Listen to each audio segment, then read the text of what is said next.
हरिओम दोस्तों, स्वागत है आपका free study by Kripal sir के यूट्यूब चैनल पर। मैं कृपाल लोधी।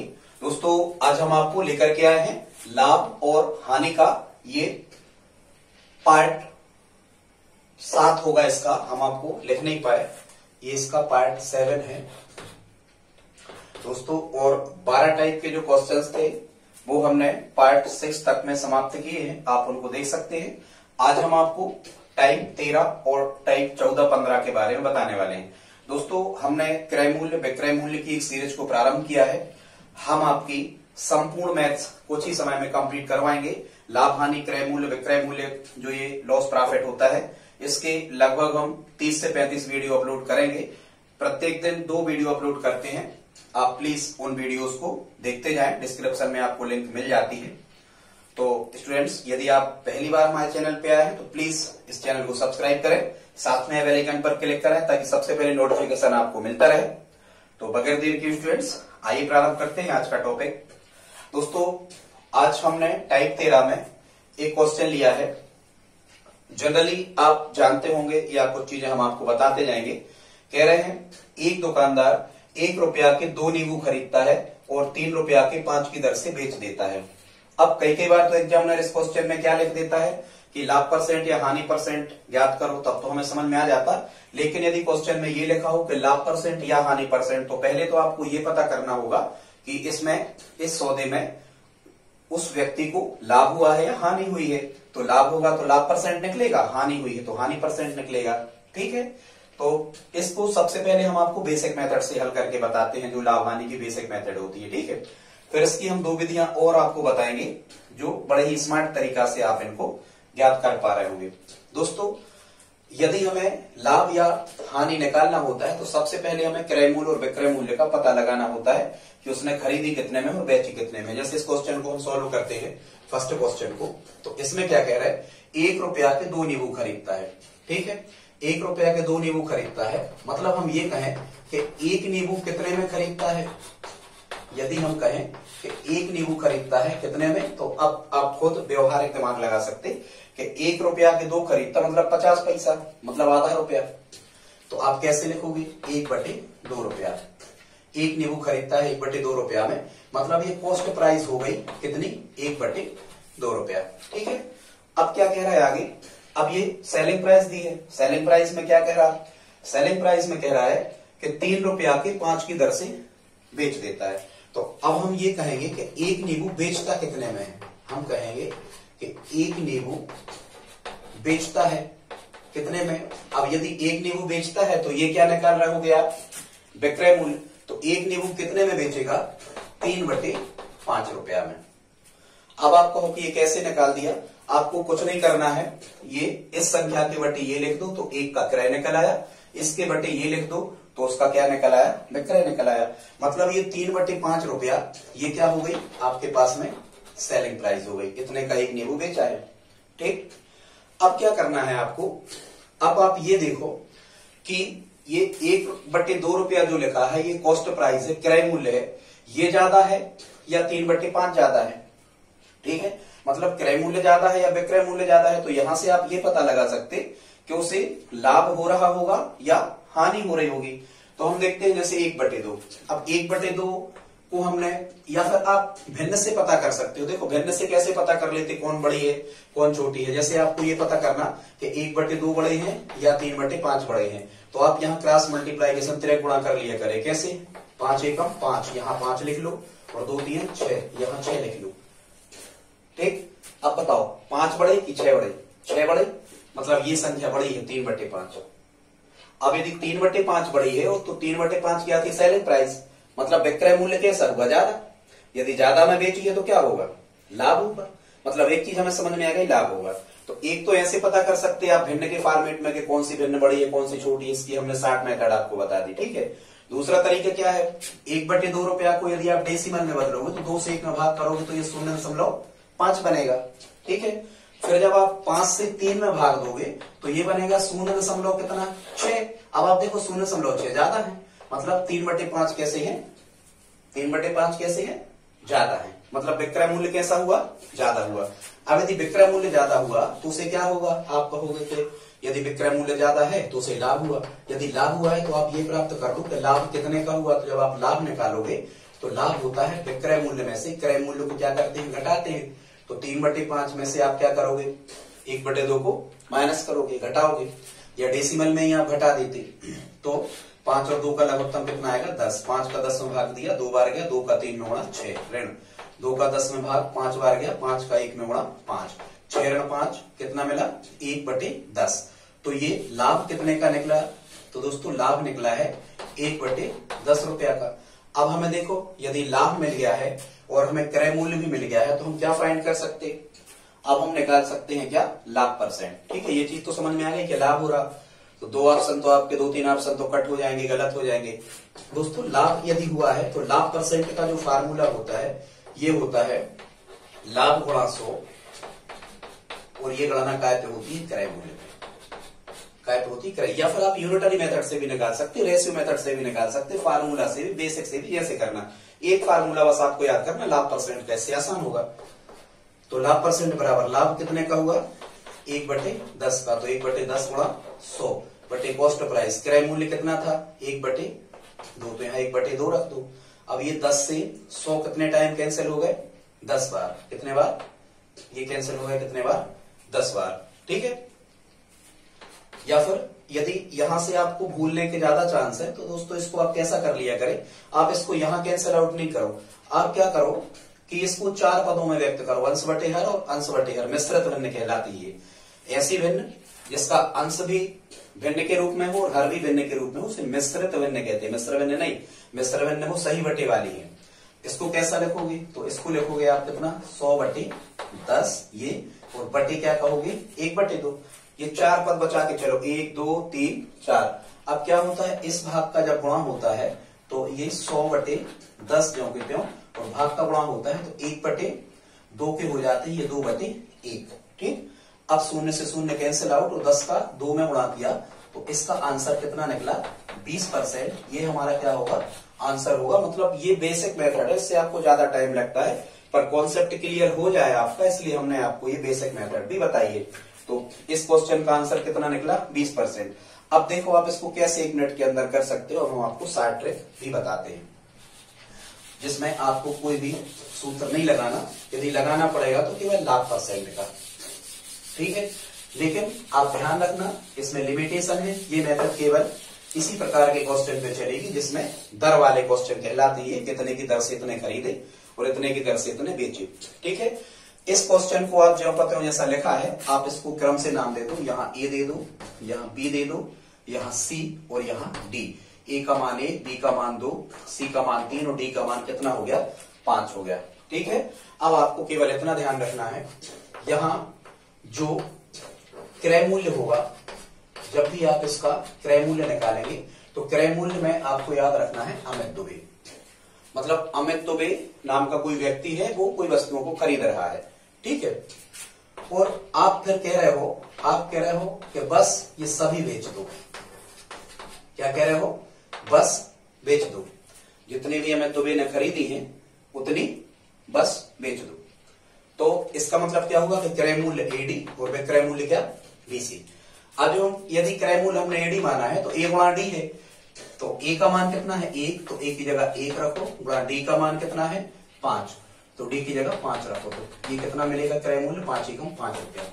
बीसी में रख के मान निकालो, बी का मान कितना दिया है 2 और सी का मान कितना है 3, तो यहाँ 2 गुणा सी की जगह रख दो 3, तो 2 3 कितना आ गया 6 रुपया आ गया। अब आप देखो यहां से भी हमें ये पता लग सकता है बड़ी आसानी से कि उसे लाभ हो रहा है या हानि हो रही। आप देखो बेची है उसने 6 रुपया की वस्तु है और खरीदी थी कितने की 5 की, क्रय मूल्य कम हुआ ना, बिल्कुल।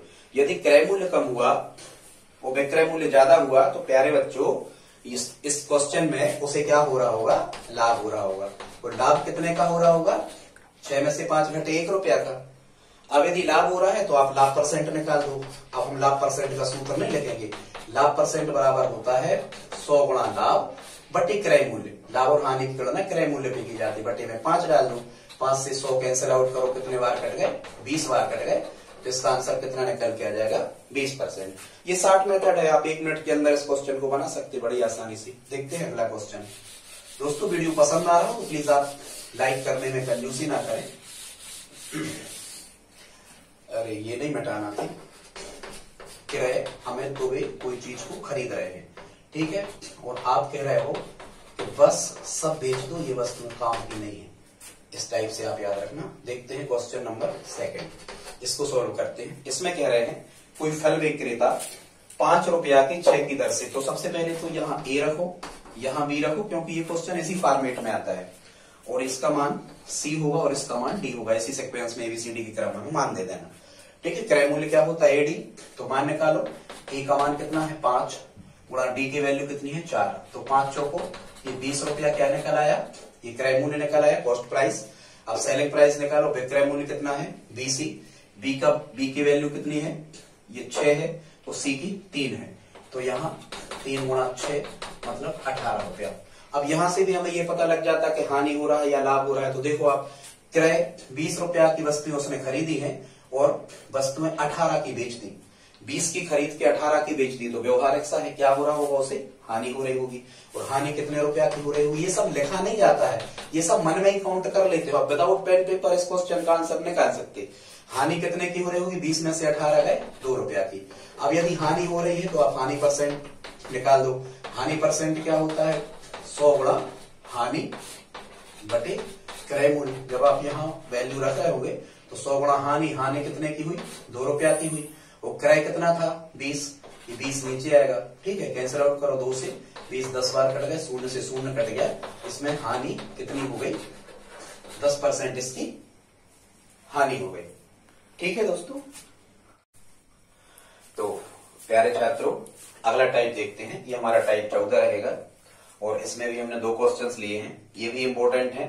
ये सभी के सभी क्वेश्चन हम आपको बता रहे हैं, ये हमने किसी न किसी पेपर से ही उठाए हुए हैं, सभी किसी न किसी एग्जाम में आए हुए इंपॉर्टेंट क्वेश्चन हैं। आप इनको क्रमशः सीखते जाएं, इनके नोट्स बनाते जाएं, और जब भी आप इनके नोट्स बना रहे हो तो कुछ जगह और छोड़ते जाएं। आपको कहीं से यूट्यूब पर या गूगल पर या कहीं किसी बुक में यदि ये टाइप के क्वेश्चन और मिलते हैं तो आप उनको भी अपने नोट्स में तैयार करते जाए, तो आपका नोट्स सभी पुस्तकों से बेस्ट बन जाएगा, ठीक है।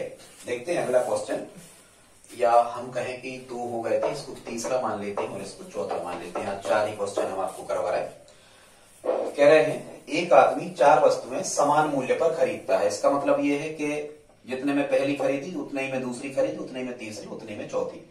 फिर कह रहे हैं जिसमें से पहली, दूसरी और तीसरी को क्रमशः 3%, 4% और 2% लाभ पर बेचता है। मतलब पूर्व में क्या हुआ, 3 वस्तुओं को इतने लाभ पर उसने बेच दिया। अब कह रहे हैं वह चौथी वस्तु को कितने परसेंट लाभ पर बेचे कि उसे कुल 8% का लाभ हो। मतलब आपको यहाँ जो कुल लाभ चाहिए है, ये कुल लाभ कितने परसेंट चाहिए है आपको, 8%, ठीक है। और इस टाइप के क्वेश्चन हल करने में हमें ये ध्यान देना होता है कि क्या कह रहे हैं, वह चौथी वस्तु को कितने लाभ पर बेचे कि 8% का लाभ हो। मतलब चौथी वस्तु को 8% के लाभ पर ही बेच देना है। तो यहां हम लिख लेते हैं, पहली वस्तु थी, दूसरी वस्तु थी, तीसरी वस्तु थी और चौथी वस्तु थी। तो यहां ये वाला जो क्वेश्चन है छात्रों, इसको हम कैसा करते हैं, लास्ट से प्रारंभ करते हैं। क्या कह रहे थे कि चौथी वस्तु को कितने परसेंट लाभ पर बेचे, कि कुल 8% का लाभ हो, तो चौथी वस्तु पर 8% लाभ ही दिला दो, ठीक है। कितना, 8% लाभ किस वस्तु पर, चौथी वस्तु को 8% लाभ पर ही बेच दो। अब क्या कह रहे थे कि पहली, दूसरी और तीसरी को 3, 4 और 2 के लाभ पर बेचा है। 3% लाभ पर, ठीक है, 4% लाभ पर दूसरी को, और तीसरी को 2% के लाभ पर बेचा है। तो इनके नीचे हमें जो कहते हैं वैसा लिख लेना है, ठीक। अब आपको क्या करना होता है इस प्रकार के क्वेश्चन में कि आपको टोटल ओवरऑल यदि 8% लाभ चाहिए तो इन सभी लाभों को 8% बनाने का प्रयास आपको करना है, ठीक। ये चौथी तो 8% में है ही, जब आप एवरेज निकालोगे तो बराबर आ जाएगा। चौथी 8%, यहीं से आपको प्रारंभ करना है। इस टाइप के क्वेश्चन को आप लास्ट से ही शुरू किया करें और लास्ट में उतना ही लिख लिया करें जो भी लाभ या हानि वहां पर दी गई है, ठीक है। हानि होती तो हम माइनस लिख लेते, ये सब लाभ है तो प्लस में हमने लिखे हैं, ठीक है। अब आपको क्या करना है, या प्लस आप लगा लो, ये सब लाभ हो रहे हैं तो प्लस लगा लो, ठीक है। अब क्या करना है, इन 3 लाभों को भी हमें कितना बना देना है, 8% बना देना है। ठीक है, तो एक वस्तु उसने 3% लाभ पर बेची थी, तो कितना लाभ और चाहिए, कितना लाभ उसको और चाहिए कि ये 8% बन जाए। तो 3% लाभ तो वो कमा रहा है, लेकिन हमें 8% चाहिए, तो 8 में से 3 घटे, कितने बचे 5, मतलब 5% लाभ आपको और चाहिए पहली वस्तु को बेचने पर। ठीक है, पहली वस्तु 5% लाभ पर बेचेगा। फिर ये धन लगा दो, दूसरी वस्तु को 4% लाभ पर बेच रहा था, लेकिन ओवरऑल आपको कितना लाभ चाहिए 8%, तो 4% लाभ उसे चाहिए होगा। तो 8 में से 4 घटे, दूसरी को बेचेगा वो कितने परसेंट लाभ पर, 4% लाभ पर। तीसरी 2% लाभ पर तो उसने पहले से बेची है, लेकिन आपको लाभ कितना, वही 8% बनाना, तो 8 में से 2 गए, तीसरी को बेचेगा कितने परसेंट लाभ पर, 6% लाभ पर। और चौथी जो थी ये तो 8% थी। ठीक है, चौथी जो थी ये तो 8% पहले से थी, इसको तो 8% पर ही बेचना है। अब आपको क्या करना है दोस्तों, यदि ये धन धन चिन्ह आए हैं तो आपको सभी के सभी क्या कर देना है, जोड़ देना है। ठीक है, तो 5 और 4 9 और 6 15 और 8 कितने हो गए, 23% हो गया। और ये 23% इसका क्या रहेगा, आंसर रहेगा। इसका मतलब ये होगा कि वह चौथी वस्तु को कुल 23% लाभ पर बेचेगा, तो ओवरऑल जब आप जोड़ोगे तो उसका लाभ कितना चला जाएगा, 8%। ठीक है, तो आई होप आप इस टाइप के क्वेश्चन को समझ गए होंगे। एक क्वेश्चन और हमने यहां पर लिया है, अब हम इसको देख लेते हैं, सेकंड क्वेश्चन को।